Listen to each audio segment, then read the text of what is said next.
Hello guys, welcome back to my channel. आज जो है हम नेक्स्ट टॉपिक स्टार्ट करने जा रहे हैं बीएड का knowledge and curriculum. Second unit हम कर रहे थे। सेकेंड यूनिट में हमने एक फिलॉसफी जो है वो कर ली थी, सांख्य फिलॉसफी। अगर आपने वो वीडियो नहीं देखा है तो आप जाकर देख सकते हो।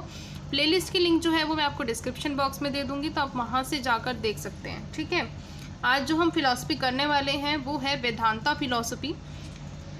चलिए स्टार्ट करते हैं। स्टार्ट करने से पहले अगर अभी तक आपने चैनल को सब्सक्राइब नहीं किया है तो सब्सक्राइब कर दीजिए, बेल आइकन को प्रेस करना ना भूलें, जिससे आने वाली न्यू वीडियोस की नोटिफिकेशन आपको टाइम पर मिल जाएगी। चलिए आइए स्टार्ट करते हैं हमारी वेदांता फिलॉसफी। अब देखो, वेदांता फिलॉसफी जो है ना, ये एक ऐसी फिलॉसफी है जो वेदास के ऊपर जो है लिखी गई है। ठीक है, वेदास ही इनका जो मेन ऑब्जेक्टिव है वो वेदास पर ही है। अब देखो, ये वाला जो फिलॉसफी है इसका इंट्रोडक्शन देखते हैं। It is a school of philosophy with in Hinduism. Hinduism की स्कूल ऑफ फिलॉसफी है, जिसमें वेदांता वर्ड जो है वो क्या बताता है, दो वर्ड से मिलकर बना है। एक होता है वेदा और दूसरा होता है अंता। वेदा का मतलब है नॉलेज और अंता का मतलब होता है एंड्स या फिर किसी चीज़ का कंक्लूजन।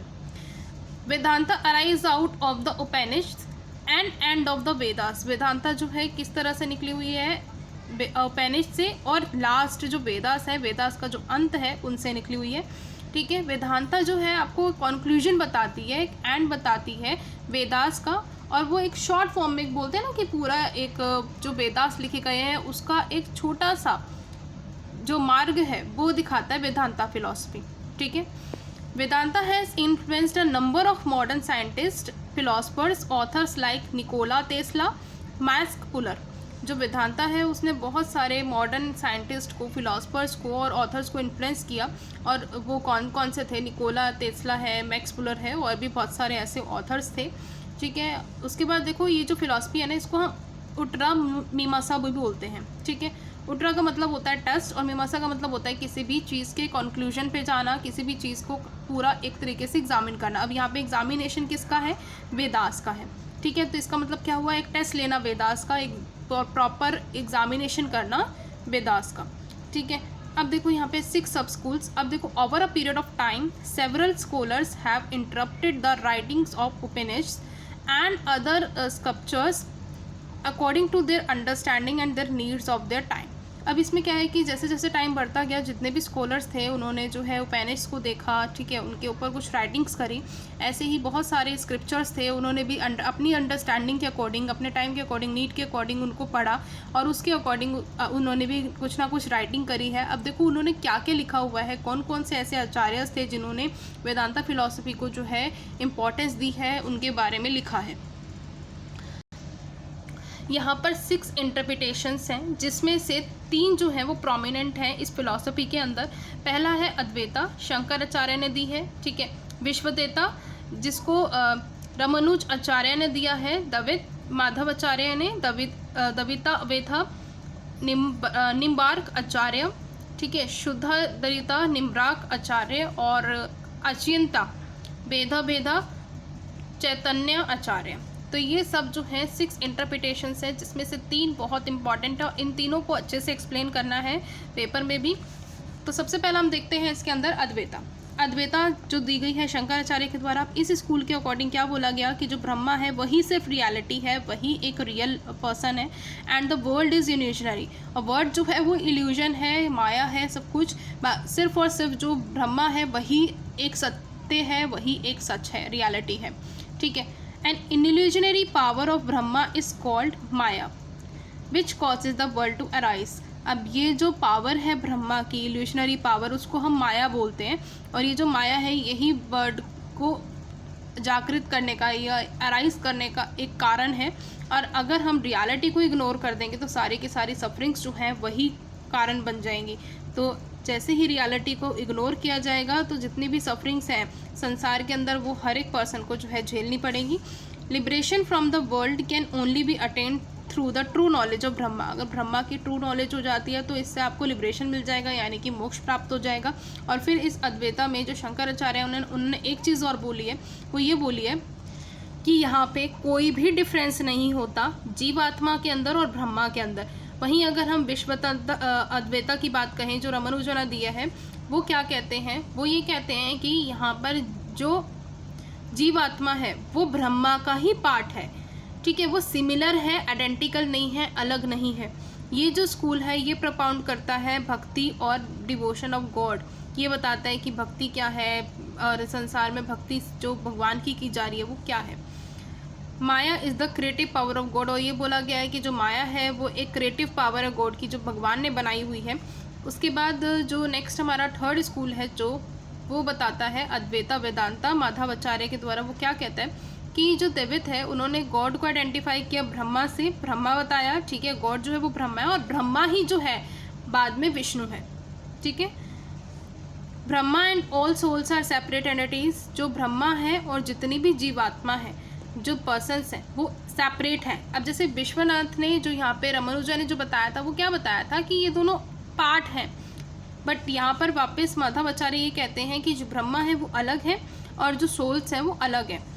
अब ये स्कूल ये बताता है bhakti as a route of liberation, कि भक्ति ही एक ऐसा वे है, एक ऐसा रूट है जिससे जो है मोक्ष प्राप्त हो सकता है। अगर भक्ति करोगे तो मोक्ष आराम से मिल जाएगा। There is no concept of maya, यहाँ पे माया का कोई कॉन्सेप्ट नहीं है, वो सिर्फ और सिर्फ एक संसार के पीछे है, ठीक है, एक इल्यूजरी पावर है, नॉर्मल एक पावर है जो कि संसार के बिहाइंड में चल रही है। तो ये जो है ये वेदांता फिलॉसफी में 3 इम्पॉर्टेंट स्कूल्स हैं। उसके बाद प्रिंसिपल्स ऑफ वेदांता। वेदांता का क्या प्रिंसिपल है कि ब्रह्मा ही एक रियलिटी है, वही सत्य है, वही ट्रूथ है। ह्यूमन जो है उसके अंदर आत्मा, माइंड और बॉडी तीनों चीज़ें होती हैं। ह्यूमन एक डिवाइन पावर है और एक प्योर सेल्फ है। Is the innermost essence of man के अंदर।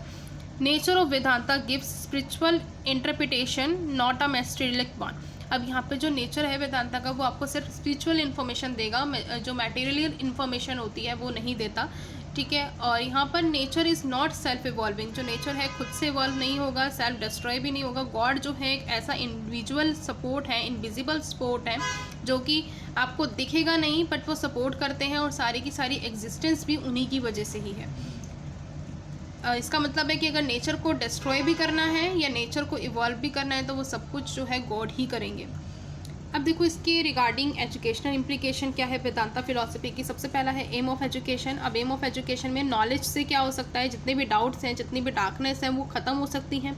इंडिविजुअल सेंटर्ड एजुकेशन जो है वो प्रोवाइड करनी चाहिए, not group centred. Group centred नहीं होनी चाहिए, इंडिविजुअल सेंटर्ड एजुकेशन होनी चाहिए। ओवरऑल डेवलपमेंट पर फोकस करना चाहिए, चाहे वो स्पिरिचुअल है चाहे वो वर्ल्डली नॉलेज है, दोनों नॉलेज जो है बच्चों को दी जानी चाहिए। रिलीजन ओरिएंटेड एजुकेशन होनी चाहिए, रिलीजन से रिलेटेड भी जो है इन्फॉर्मेशन होनी चाहिए, एक्टिविटीज़ भी जो है वो भी कंडक्ट करानी चाहिए। Education for self sufficiency. अब यहाँ पर जो है नॉलेज दी जानी चाहिए बच्चों को कि जो सेल्फ सफिशिएंसी उनके अंदर आ सके, सेल्फ रियलाइजेशन हो सके।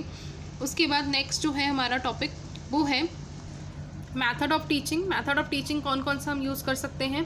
देखो स्टोरी टेलिंग मेथड यूज़ कर सकते हो, कुछ भी अगर आप पढ़ा रहे हो तो उसके रिलेशन में एक स्टोरी सुना सकते हैं। लेक्चर मेथड जो नॉर्मल मेथड होता है टीचिंग का वो यूज़ किया जा सकता है।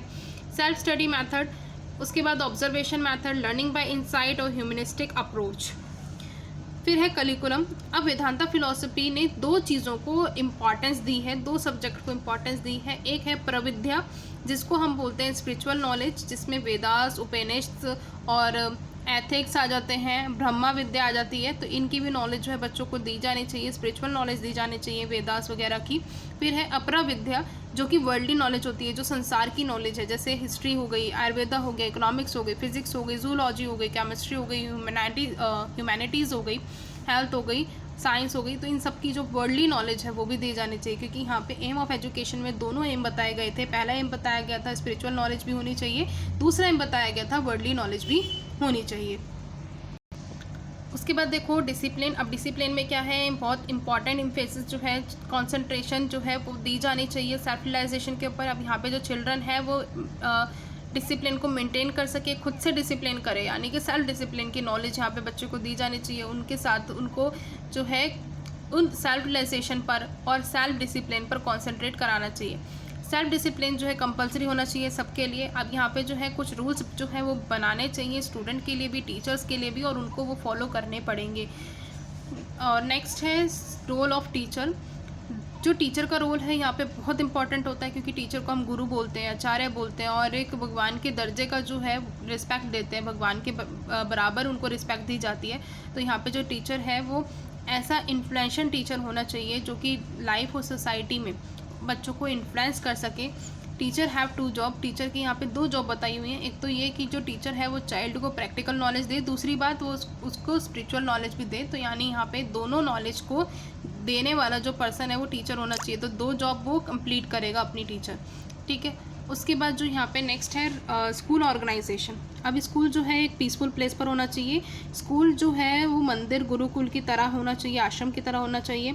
School should be situated at lap of nature for better concentration. जो स्कूल है वो नेचर के आसपास होना चाहिए जिसकी वजह से बेटर कॉन्सेंट्रेशन हो सके, चाहे वो टीचर्स के पॉइंट ऑफ व्यू पर है चाहे वो स्टूडेंट्स के लिए है, ठीक है। तो स्कूल एक प्रॉपर अच्छे प्लेस पर होना चाहिए, नेचर के आसपास होना चाहिए। तो यहाँ पर जो है हमारी वेदांता फिलॉसफी हमने बहुत डिटेल में करी है। इतना मटेरियल अगर आप एग्ज़ाम में लिखते हैं तो इनफ है लॉन्ग आंसर टाइप क्वेश्चंस के लिए। अगर आपको ऐसा लगता है कि थोड़ा बहुत मटेरियल हम बढ़ा सकते हैं तो आप कहाँ बढ़ा सकते हो, जो हमने अभी मेथड्स करे थे तो उन मेथड्स को आप थोड़ा सा एलोबरेट करके लिख सकते हो, 1 और 2 लाइन में एक्सप्लेन कर सकते हो। नॉर्मल मेथड्स हैं जिनको आप बता सकते हो, लेक्चर मेथड हो गया, स्टोरी टेलिंग मेथड हो गया, तो 1 और 2 लाइन्स में एक्सप्लेन कर सकते हो। तो आज हम करेंगे यहीं तक ही, मिलते हैं नेक्स्ट वीडियो में विद द न्यू फिलॉसफी। सो अगर आपको वीडियो पसंद आई हो तो लाइक कर दीजिए और भी अपने लोगों के साथ सोशल मीडिया प्लेटफॉर्म्स पर भी शेयर कीजिए। मिलते हैं नेक्स्ट वीडियो में, बाय बाय।